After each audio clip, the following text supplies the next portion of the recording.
ನಾಡಿನ ಸಮಸ್ತ ಜನತೆಗೆ ಮಕರ ಸಂಕ್ರಾಂತಿ ಹಬ್ಬದ ಶುಭಾಶಯಗಳು. ಹಬ್ಬದ ಪರವಾಗಿ ಏನು ಹೇಳ್ತೀರಾ? ಹಬ್ಬ ಅಂತಂದರೆ ರೈತರಿಗೆ ಒಂದು ಸುಗ್ಗಿಯ ಒಂದು ಹಬ್ಬ.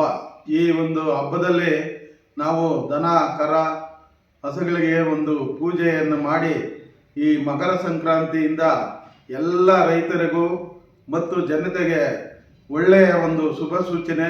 ಈ ಮಕರ ಸಂಕ್ರಾಂತಿ ಮುಖಾಂತರ ನಾಡಿನ ಎಲ್ಲ ಜನತೆಗೂ ನಮ್ಮ ಕ್ಷೇತ್ರದ ಜನತೆಗೂ ಮಕರ ಸಂಕ್ರಾಂತಿ ಹಬ್ಬದ ಶುಭಾಶಯಗಳು. ದೇವರು ಆಯುರ ಆರೋಗ್ಯವೆಲ್ಲ ಕೊಟ್ಟು ರೈತರು ಮತ್ತು ಜನತೆಗೆ ಒಳ್ಳೆ ಒಂದು ಶುಭ ಕೋರುವುದಂತಂದರೆ ಈ ಮಕರ ಸಂಕ್ರಾಂತಿ ಹಬ್ಬದಿಂದ ಪ್ರಾರಂಭ ಆಗ್ತಾ ಇದೆ. ಅದೇ ರೀತಿಯಲ್ಲಿ ಎಲ್ಲರಿಗೂ ಒಳ್ಳೆಯದಾಗಲಿ ಅಂತೇಳ್ಬಿಟ್ಟು ಈ ಒಂದು ಸಂದರ್ಭದಲ್ಲಿ ನಾನು ಶುಭಾಶಯಗಳನ್ನು ಕೋರ್ತಾ ಇದ್ದೀನಿ. ಟಿ ವೆಂಕಟರಾಮರೆಡ್ಡಿ ಅಂತ ಬ್ಯಾಟ್ನಂಪುರ ಕ್ಷೇತ್ರ DCC ಉಪಾಧ್ಯಕ್ಷರಾಗಿ ಕಾಂಗ್ರೆಸ್ನಲ್ಲಿ ಕಾರ್ಯನಿರ್ವಹಿಸ್ತಾ ಇದ್ದೀನಿ. ಧನ್ಯವಾದಗಳು.